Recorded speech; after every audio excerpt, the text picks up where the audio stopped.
Questo cos'è, Filippo? Questo è un Lugana Cromalgo 2024, l'annata nuova. Avete capito? Lugana chiama Isola della Scala perché anche Corte Sermana, dove ci troviamo, sarà presente a Risosteria dal 24 al 27 aprile. E che cosa c'è in questo bicchiere? Cos'è il Lugana? Qua abbiamo esattamente purezza turbiana, quindi l'uva che porta avanti tutto questo territorio qua. Siamo a sud del lago di Garda, quindi esattamente a Peschiera del Garda. Sermana è il nome della cantina, è esattamente il torrente che divide Lombardia dal Veneto, per cui siamo a pochi passi dal lago e in questo bicchiere noi vogliamo portare questa nostra filosofia produttiva di monovitigno in purezza. Non sarà l'unico vino vostro comunque presente a Risosteria? Avremo anche la possibilità di assaggiare un metodo Charmat, sempre a base turbiana, quindi uno spumante Lugana 2023 come vendemmia. E quindi poi ci sarà anche da assaggiare tutta la gamma sempre in purezza con la turbiana.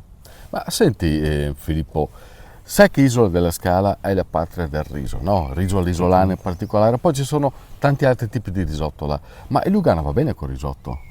Lugana va benissimo con il risotto, anche perché ha anche quella possibilità di poter sgrassare il palato e soprattutto si avvicina con queste gradevolezze nel mineralità anche, quindi nel fatto di poter far salivare e andare ad abbinare questa sensazione di finale proprio sul palato.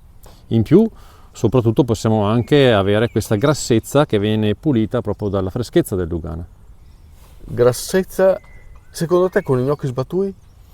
Abbiamo già avuto questa esperienza anche qua con i gnocchi di malga. Hai visto? E quindi potrebbe essere un altro abbinamento. No, potrebbe, lo sarà perché gli gnocchi sbatui faranno parte degli show del gusto insieme a me. Esattamente sabato 26 verranno gli amici di Malgavazzo e quindi proveremo sul campo. Vediamo se è vero quello che dici. Proviamo. Perché noi testiamo la qualità sul campo, adesso si vede.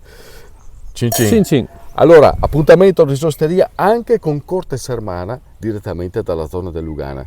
Viva! Vi aspettiamo. Sì. Cin.